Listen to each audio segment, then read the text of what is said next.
Well, thank you for once again joining me as we continue in our study of the book of Genesis. I'm Randy Duncan, and in this episode, we're going to be covering Genesis chapter 45, which is the chapter that many of you have been waiting on, where Joseph finally reveals his true identity to his brothers. But first, as a way of a very brief summary of what we covered in the last chapter, remember, Joseph tested his brothers to see if their character had changed. And he did so by placing a silver goblet, this cup, in Benjamin's bag, and then he had his steward accuse Benjamin of stealing. And facing the possibility of Benjamin being imprisoned, the brothers, particularly Judah, step up and display their changed character, with Judah offering to take Benjamin's place, putting both Benjamin and his father Jacob's interest in front of his own. This is what Joseph had wanted to test them with from the beginning. And now he's seen firsthand how they have indeed changed, from the brothers who had sold him into slavery into brothers who would now themselves voluntarily become slaves for others. And so with that, we dive into chapter 45, and we begin with the first 3 verses, which read, "Then Joseph could not control himself before all those who stood by him, and he cried, 'Make everyone go out from me.' So no one stayed with him when Joseph made himself known to his brothers. And he wept aloud, so that the Egyptians heard it, and the household of Pharaoh heard it. And Joseph said to his brothers, 'I am Joseph. Is my father still alive?' But his brothers could not answer him, for they were dismayed at his presence." Now it's hard to even imagine being in this situation. The emotions that Joseph must have felt at this moment. I mean, how confused his brothers must have been, trying to process what Joseph was saying, remembering their past evil deed, trying to simply digest what was happening. It's truly incredible. But at this point in Joseph's plan to search out his brother's character, they've now repeatedly proven their integrity and loyalty to the family. There's really nothing more that Joseph can accomplish, and he's now just overwhelmed with emotion. Twice before, Joseph had broken down. He had to leave the room and weep. The last time, he was able to control himself. But this time, he cannot. He can no longer control all of his pent-up emotions that have no doubt been building for over 20 years now. And so the second most powerful person in the world at this time breaks down. And he even breaks down in front of all of his attendants who were standing by, all of those who were present in his court. Joseph then cries out to his attendants, "Make everyone go out from me." In other words, have everyone leave my presence.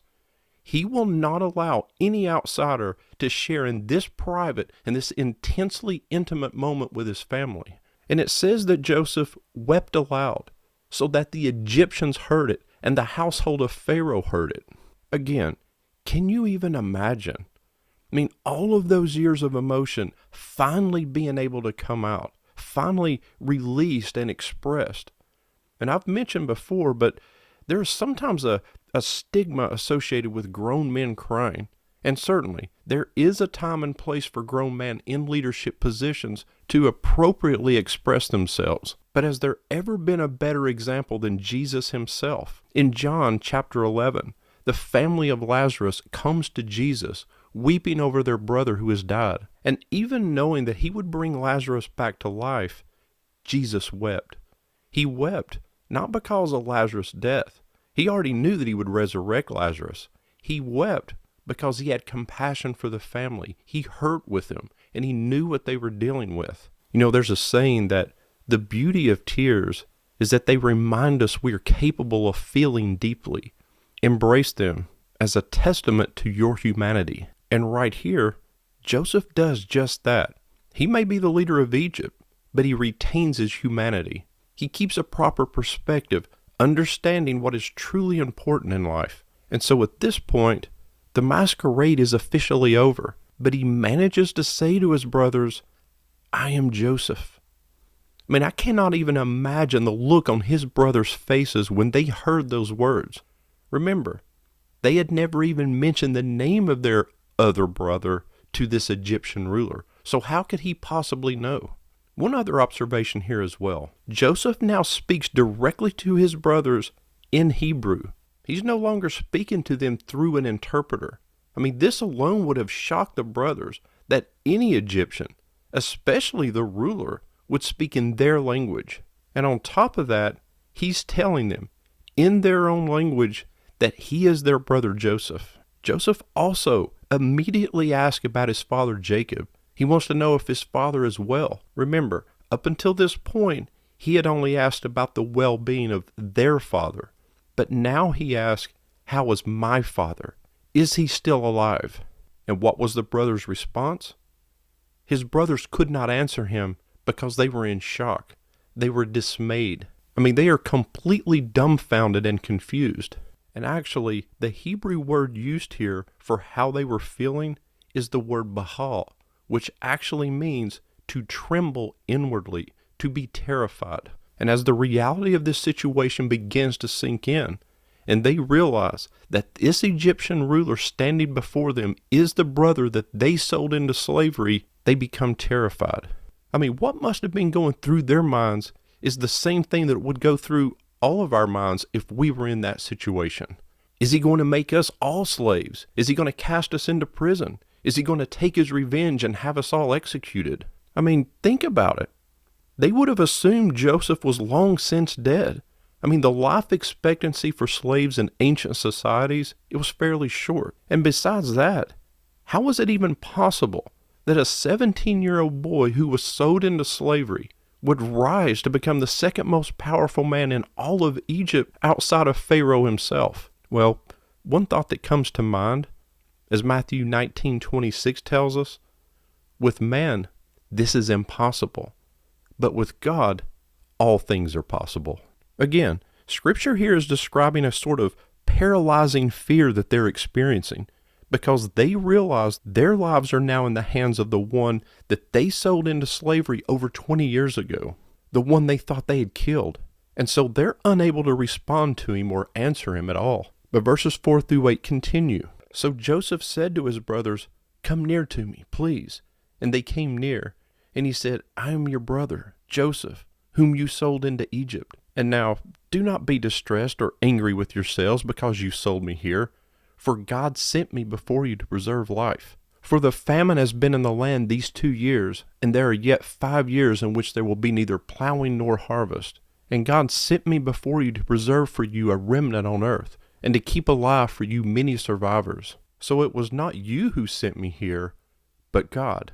He has made me a father to Pharaoh, and lord of all his house, and ruler over all the land of Egypt." And so what we see here is, with his brother still trembling in fear, Joseph tells them, "Come near me, please." He's trying to disarm them and put them at ease. Let them know that he doesn't intend to harm them or seek revenge. And he continues, "I am your brother, Joseph, whom you sold into slavery in Egypt." So once again, Joseph needs to make sure that they understand that he is really their brother Joseph. And he does so by adding on, the one you sold into slavery. You see, he said this because Joseph was the only other person who knew about their secret. And so there can now be no doubt that it's really him. But Joseph continues talking to them, saying, "Do not be distressed or angry with yourselves because you sold me here, for God sent me before you to preserve life." Now, how many of us would have taken that approach? How many of us would have taken at least a little revenge, or at the very least berated them or scared them a bit? But that's not what Joseph does here. Joseph is directing their attention away from his potential anger and their sin and redirecting it towards the grace of God, telling them that it was God's doing. And so even though the brothers acted with evil intent, God was able to orchestrate his plan and his divine purpose. Joseph reassures them. He alleviates their shame and guilt that it was not them who sent him to Egypt, it was God. And I'm reminded here of Romans 8:28, which tells us, "And we know that for those who love God, all things work together for good, for those who are called according to his purpose." And what would be the good in this situation? Well, Joseph's now running Egypt. And as he tells them to preserve for you a remnant on earth and to keep alive for you many survivors. In other words, to save many lives, to be the instrument of your survival. And not only that, but God has raised him from the prison to be the ruler over all the land of Egypt. Remember, when he was younger, After sharing his dreams with his brothers, they spitefully ask him, "Do you mean to rule over us?" So it seems that at least that part has now come full circle. Joseph also tells them that the famine has been in the land these 2 years, but there are yet 5 years in which there will be neither plowing nor harvest. And by the way, with the famine being in the land for 2 years now, that would make Joseph 39 years old at this time. But he tells them that there are 5 more years left with no plowing or harvesting, which is simply a merism for crops, meaning there's going to be no agricultural activities that will yield any crops. Joseph then shifts gears as he now gives them instructions. Beginning in verse 9, he tells them, "Hurry and go up to my father and say to him, 'Thus says your son Joseph, God has made me Lord of all Egypt. Come down to me, do not tarry. You shall dwell in the land of Goshen, and you shall be near me, you and your children and your children's children, and your flocks, your herds, and all that you have. There I will provide for you, for there are yet 5 years of famine to come, so that you and your household and all that you have do not come to poverty.' And now your eyes see, and the eyes of my brother Benjamin see, that it is my mouth that speaks to you. You must tell my father of all my honor in Egypt and of all that you have seen. Hurry and bring my father down here." Then he fell upon his brother Benjamin's neck, and he wept, and Benjamin wept upon his neck. And he kissed all his brothers and wept upon them. And after this, his brothers talked with him. So Joseph's direction for them to hurry and return home and bring word to Jacob serves as a sort of a transition in scenes here. And it also serves as the transition for Israel to migrate to Egypt. Joseph has his brothers get word to his father Jacob that God has made him ruler over all of Egypt. And he tells them, "Come down to Egypt and live with me, and do not delay. Bring your children and your grandchildren, and I will provide for you."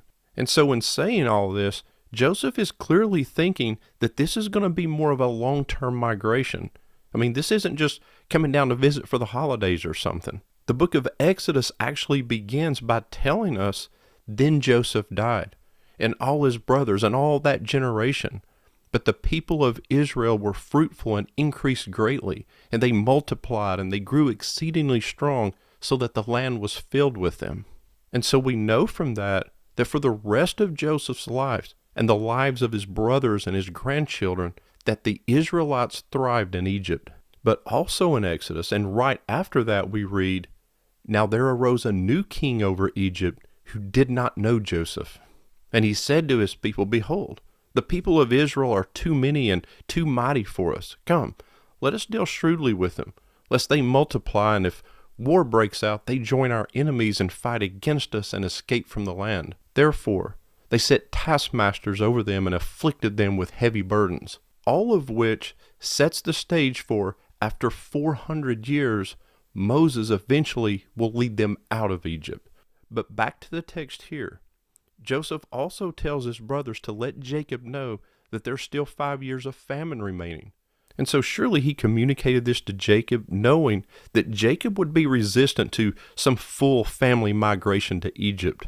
It's an interesting statement that Joseph wants them also to relay to Jacob when he says, "And now your eyes see, and the eyes of my brother Benjamin see, that it is my mouth that speaks to you." Now he says this because what Jacob is hearing is so unbelievable that he might need a credible witness to confirm what the brothers are reporting. And of all the brothers, Benjamin at this point might be the only one that Jacob has enough confidence in to believe such a story from. And so Joseph says, "Benjamin's eyes have seen."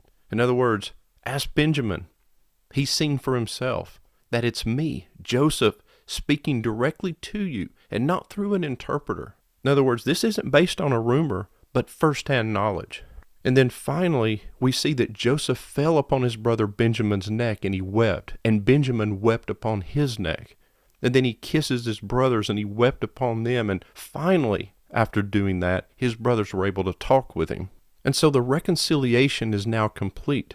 Joseph, hugging his brothers and crying on them, finally convinces them of his goodwill, that he truly means them no harm. And so they finally break free from this stunned silence they're in, and they actually begin to speak. Because notice, so far, the brothers have not uttered a single word.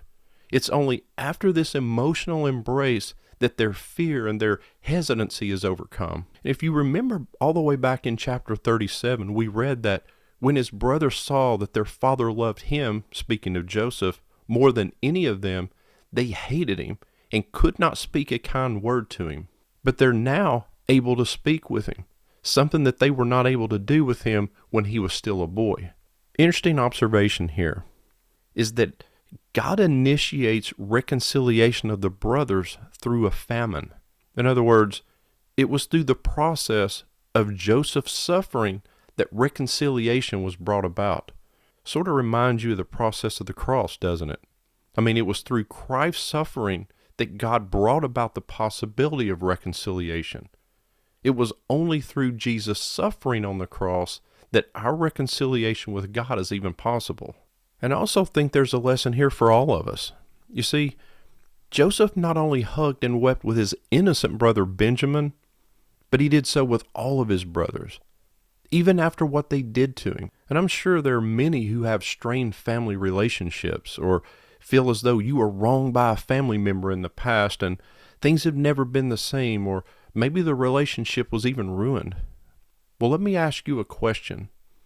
Was what that family member did to you worse than what Joseph's brothers did to him? Were you sold into slavery? Were you thrown into prison and forgotten about for years, even though you were innocent? And so if you're in a scenario like that, I pray that you would reconsider, because life is way too short. Perhaps the only thing worse than actually having that conversation is someday having to live with the regret of not having it. But we continue with verses 16 through 20, which read, "When the report was heard in Pharaoh's house, Joseph's brothers have come. It pleased Pharaoh and his servants. And Pharaoh said to Joseph, 'Say to your brothers, do this, load your beast and go back to the land of Canaan, and take your father and your households, and come to me, and I will give you the best of the land of Egypt, and you shall eat of the fat of the land.' And you, Joseph, are commanded to say, 'Do this, take wagons from the land of Egypt for your little ones and for your wives, and bring your father and come. Have no concern for your goods, for the best of all of the land of Egypt is yours.'" And so what we see here is simply Pharaoh's blessing on Joseph's family. I mean, he's so indebted to Joseph for saving Egypt from starvation and so appreciative that he welcomes Joseph's family and even tells them to have no concern for their possessions, for the best of all of the land of Egypt is yours. I mean, it sounds like Pharaoh wanted to do for Joseph's family what Joseph had already done for Pharaoh and for all of Egypt. And so it's a good and a fitting gesture on the part of Pharaoh for the man who had saved Egypt. And you know, it's really interesting to compare Abraham and Jacob in their migrations. And what I mean is, Abraham obeyed the divine command from God to go to the land of Canaan to become a great nation. And now Jacob will obey a divine command of leaving Canaan to go down into Egypt to become a great nation of people. And if you remember, it was a famine that drove Abraham into Egypt, and now famine will drive Jacob into Egypt. The difference, though, is that Abraham went to Egypt without God's direction. Verses 21 through 24 continue. "And the sons of Israel did so, and Joseph gave them wagons according to the command of Pharaoh, and gave them provisions for the journey. To each and all of them he gave a change of clothes, but to Benjamin he gave 300 shekels of silver and 5 changes of clothes. To his father he sent as follows: 10 donkeys loaded with the good things of Egypt, and 10 female donkeys loaded with grain, bread, and provision for his father on the journey. Then he sent his brothers away, and as they departed he said to them, 'Do not quarrel on the way.' And so the brothers do as Joseph had instructed. And not only did Joseph give them provisions for the journey, he gave each of them new clothes. And the Hebrew word used here is halifah, which is specifically used for a gift of clothing that is given as a valuable prize or as some token of affection or honor. And I mention this because, how ironic, that's exactly opposite of what his brothers did to him years earlier, when they stripped him of his clothes before tossing him into the pit. Not only that, remember, it was Joseph's special tunic, his coat of many colors, that was such a point of contention between the brothers. And so, how fitting that their reconciliation should be marked somewhat by gifts of clothing. It's also interesting that in addition to the change of clothes that he gave to all his brothers, he also gave Benjamin 300 shekels of silver. And I say it's interesting because in this case, the silver is given to bless a brother, not to sell him. And finally, he sends his brothers away, telling them not to quarrel on the way home. Now, why would he say that? I mean, what makes Joseph think that they're going to argue? I mean, what is it exactly that they had to argue about? And I think maybe what Joseph is getting at here is that he didn't want them arguing with one another regarding their past crime, their past evil and sin against Joseph, or possibly in explaining everything to their father Jacob. Because after all, if Joseph has forgiven them, they should forgive one another. But we continue with the last 4 verses, which read, "So they went up out of Egypt and came to the land of Canaan to their father Jacob. And they told him, Joseph is still alive, and he is ruler over all the land of Egypt. And his heart became numb, for he did not believe them. But when they told him all the words of Joseph, which he had said to them, and when he saw the wagons that Joseph had sent to carry him, the spirit of their father Jacob revived, and Israel said, It is enough. Joseph my son is still alive. I will go and see him before I die." Wow. I mean, can you imagine how Jacob must have felt? I mean, what must have been going through his mind? I mean, for all of you parents out there, can you even imagine believing that your child to be dead for over 20 years only to be told, no, your child is alive? And not only that, they're the ruler of Egypt? I mean, it is truly difficult to even imagine the emotions that Jacob must have been experiencing. But again, it tells us that the brothers indeed told Jacob that Joseph was still alive and that he was the ruler over all the land of Egypt. And understandably, Jacob's in shock. He's in disbelief. It says his heart became numb and he did not believe them. But can you blame him? I mean, the thought that Joseph was even still alive, let alone the ruler over Egypt, I mean, it's just truly unbelievable. And don't also miss this point. I mean, imagine the brother's state of mind here. Being able to say out loud, Joseph is still alive. I mean, how liberating it must have been for them, that they can now finally be free from their guilt, and they're free to talk about Joseph. I mean, it's probably hard to even imagine just how significant this was for them. They've been freed from this heavy burden that they've been carrying for over 20 years now. I mean, can you imagine the sense of relief and peace that they must have felt? But after initially not believing his son's story, after seeing all of the gifts, the clothing, the food, the wagons, the silver, Jacob finally says, enough. I'm convinced. And then can you imagine what Jacob must have been feeling when he says to his sons, Joseph, my son, is still alive. I will go and see him before I die. I mean, it's truly remarkable. And Jacob doesn't even mention the famine or any dangers along the trip. He's not concerned with Joseph's power or his position or what it might do for their family. His only desire is to simply go and see his beloved son before he dies. Now, before I end this episode, I want to quickly shift gears and mention something that I've mentioned in a couple of earlier episodes about the parallels between Joseph and Jesus, this typology or the ways in which Joseph foreshadows Jesus. I won't go through all of those again since I've already covered them, but I wanted to mention a couple of others that I'd really find interesting. For example, when all of this began with Joseph, he was his father's favorite son, and he was sent to his brothers.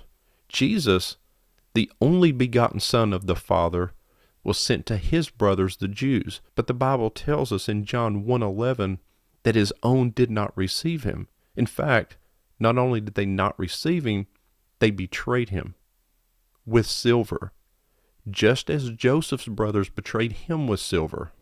Jesus Christ is typified by Joseph, the beloved of his father, sent by his father to see his brothers, etc. He's innocent, sold by his brothers for 20 pieces of silver, but he ends up becoming their Lord, their Savior, if you will. But not only a Savior for his brothers, but a Savior also of strangers. just as Jesus was sent first for the Jews and then the Gentiles.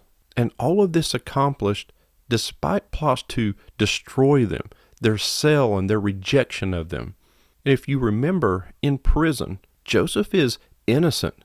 And he sort of finds himself between these two criminals, you remember, the baker and the cupbearer. Jesus is on the cross between two thieves. Joseph foretells of freedom to the one criminal and death to the other. Jesus saves the one thief on the cross while the other is not. But here's the difference. Joseph only predicts. Jesus Christ acts. And Joseph asked the one who was saved, the cupbearer, to remember him once he had been restored. But with Jesus, it was the one thief who said to Jesus, Jesus, remember me when you come into your kingdom. And aren't we all like one or the other of the two thieves on the cross? And my prayer is that you would be like the one to whom Jesus responds, truly I say to you, today you will be with me in paradise. I've been the one on the left, full of guilt and regret, long gone on the wrong side of living. I've been the one on the right, always looking for a fight, thinking I can never be forgiven. I'm standing here today overwhelmed by grace, 'cause I know